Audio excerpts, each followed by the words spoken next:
እስራኤል አዲስ ግንባር ተከፈተባትም። The war continuing to spread across the Middle East, with Israel saying it had intercepted missiles launched from Yemen. The Houthis in Yemen have claimed responsibility for a missile attack that struck inside the perimeter of Ben Gurion Airport in central Israel. በቀጠለው የመካከለኛው ምስራቅ ጦርነት እስራኤል ተጨማሪ ግንባር ተከፈተብኝ ስትል አስታውቃለችም። እስራኤል በአሁኑ ሰዓት ከኢራን ጋር ከምታደርገው የአየርና የሚሳኤል ፍልሚያ በተጨማሪም ሊባኖስ ላይ ከከተመው ሂዝቦላ ጋርም በእግረኛ ጭምር የታገዘ ፍልሚያ ላይ ስትሆን አሁን ደግሞ የመን ሁቲ አማጺ ኃይል ደግሞ ከኢራን ጎን ሆኜ ጦርነቱን እንደተቀላቀሉ ይታወቅልኝ ብለዋል። እነዚህ የመን ታጣቂዎች ከየመን ወደ እስራኤል ሚሳኤሎችን በማስወንጨፍ ግዙፉን የእስራኤልን የዴቪድ ቤንጉሪዮን ኤርፖርት ኢላማ አድርገዋል። The war continuing to spread across the Middle East, with Israel saying it had intercepted missiles launched from Yemen. The Houthis in Yemen have claimed responsibility for a missile attack that struck inside the perimeter of Ben Gurion Airport in central Israel.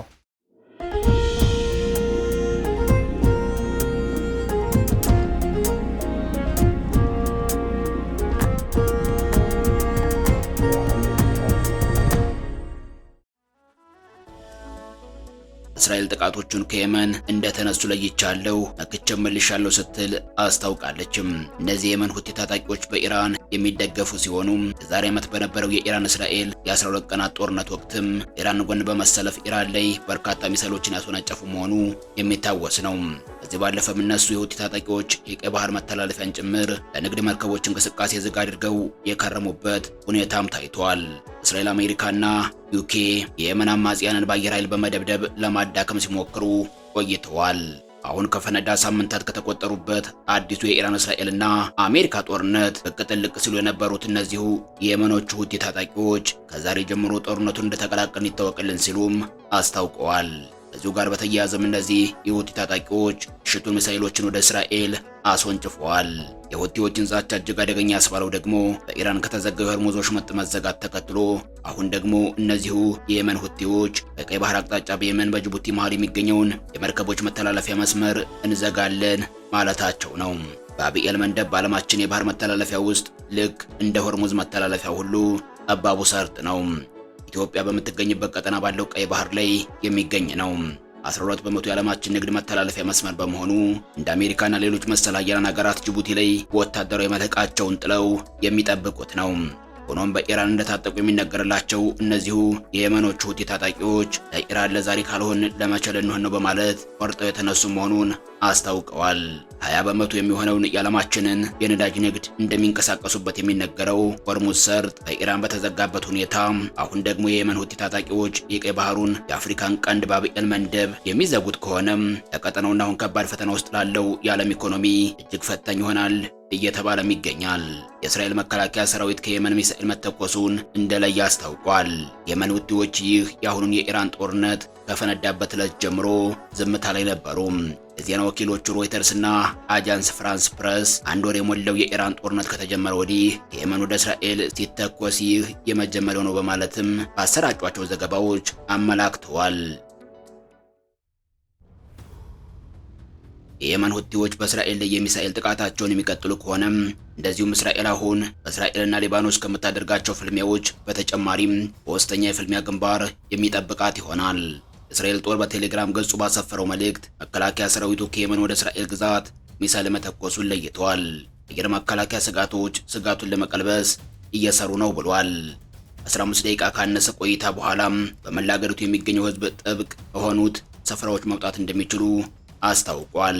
የየመኖቹ ሁቲ አማጽያን ይህንን ጦርነት ለመቀላቀል እያሟሟቅን ነው በማለት አዋጅ ባስነገሩበትና ለዚህ ማሳያ ነው በሚል ሚሳኤሎችን ወደ እስራኤል ባስወነጨፉበት ሁኔታ በሳውዲ በሚገኘው የአሜሪካ ቤዝ በደረሰ የኢራን ጥቃት የአሜሪካ ወታደሮች ጉዳትን ያስተናገዱ መሆኑን የሚያመለክቱ መረጃዎች እየወጡ ይገኛሉ።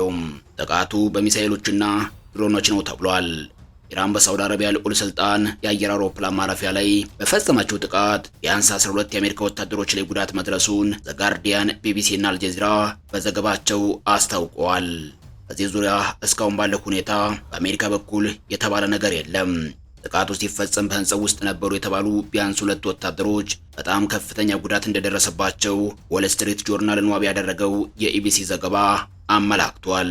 ጥቃቱ የተፈጸመው በአንድ ሚሳኤልና በበርካታ ድሮኖች ሲሆን በርካታ የአየር ላይ ነዳጅ የሚሞሉ አውሮፕላኖችም ጉዳት ደርሶባቸዋል ሲሉ ኒውዮርክ ታይምስ እና ዎል ስትሪት ጆርናል እንዳመለከቱም የቢቢሲ ዘገባ አክሏል።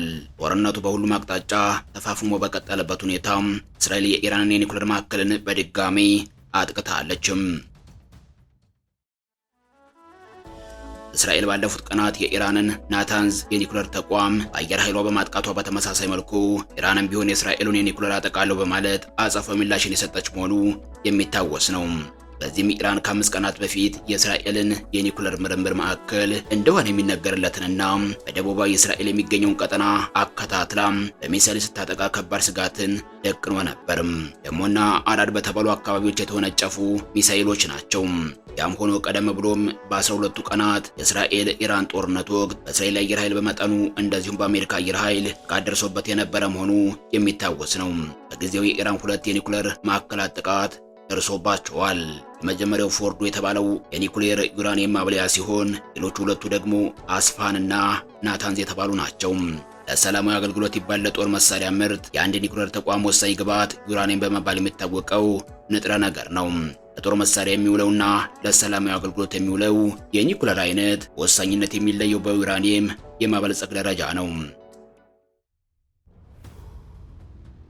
አንድ ዩራኒየም ንጥረ ነገር ለኒኩሌር ግብዓት በሚውል መልኩ 90% ድረስ እንዲበለጽግ ማድረግ ከተቻለ ምንም ጥርጥር በሌለው መልኩ በቀጥታ የኒኩሌር ጦር መሳሪያን ለማምረት ዝግጁ መሆኑ የተረጋገጠ ይሆናል። ከዚያ ባነሰ ምናልባትም ከ60 ብዙም ከፍ የማይሉ ዩራኒየምን የማበልጸግ ወይንም ፕሮሰስ የማድረግ ሂደቶች ግን ዩራኒየም ለኒኩሌር ጦር መሳሪያ አገልግሎት ለመዋል ያስችላል ተብሎ አይታሰብም። በዓለማችን አሁን በእጃቸው የኒኩሌር ጦር መሳሪያን እጃቸው ካስገቡት ውስን ሀገራት ውጪ ሌሎች ሀገራት ይህንን መሳሪያ መታጠቅ አይገባቸውም። ይህ ከሆነ ከፋኝ ያለ ሁሉ ስለሚተኩሰው ትርፉ መተላለቅ ነው የሚሉት ሀያላኑ ቁጥጥራቸው ድብቅ ነው። በዚህ ቁጥጥር መሃል ቀድሞ ከነበሩት ነባር የኒኩሌር ባለቤቶች ውጪ በድንገት ኒኩሌርን በእጃቸው እንዳስገቡ ይፋ ያደረጉት ባላንጣዎቹ ህንድና ፓኪስታን ናቸው። እነዚህ ውጭም በአሜሪካና አጋሮቿ በኩል በአመፀኝነት የተፈረጀችው ሰሜን ኮሪያ በብዙ ትግል ውስጥ ይህንን ጦር መሳሪያ በእጇ አስገብታለችም። በዚህ መሃል መሳሪያውን አምርታ በእጇ ልታስገባ ትችላለች ስትባል የነበረችው በአሁኑ ሰዓት ከአሜሪካና እስራኤል ጋር ፍልሚያ ውስጥ የገባችው ኢራን ናትም። ኢራን በማናቸው መልኩ ይህንን ጦር መሳሪያ መታጠቅ የለባትም በማለት የጸና አቋምን የያዘችው እስራኤል ነችም። ኢራንና እስራኤል የቀድሞቹ ወዳጆች ነበሩ። ይሁንና በእስራኤል እንደ አውሮፓውያን አቆጣጠር በ1979 እስላማዊ አብዮት መፈንዳቱን ተከትሎ ደግሞ በመረረ የፖለቲካ ጠላትነት ውስጥ የገቡ ሀገራት ናቸው።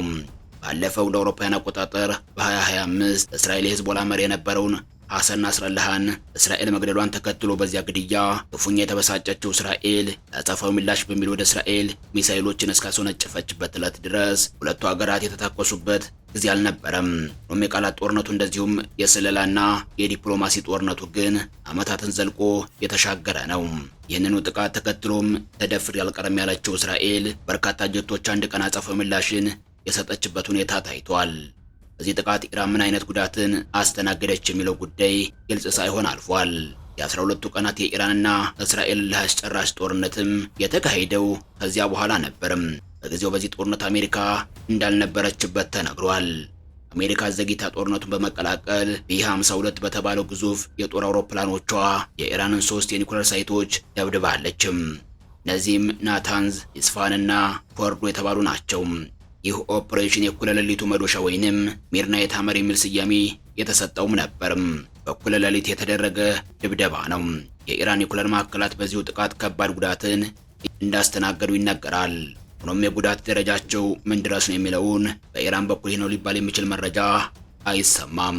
በፕሬዚዳንት ትራምፕ በኩል እየተደጋገመ የሚሰጠው መግለጫ ግን ጥንቅቅ አድርገን አውድመነዋል የሚል ሆኖ ይታያል።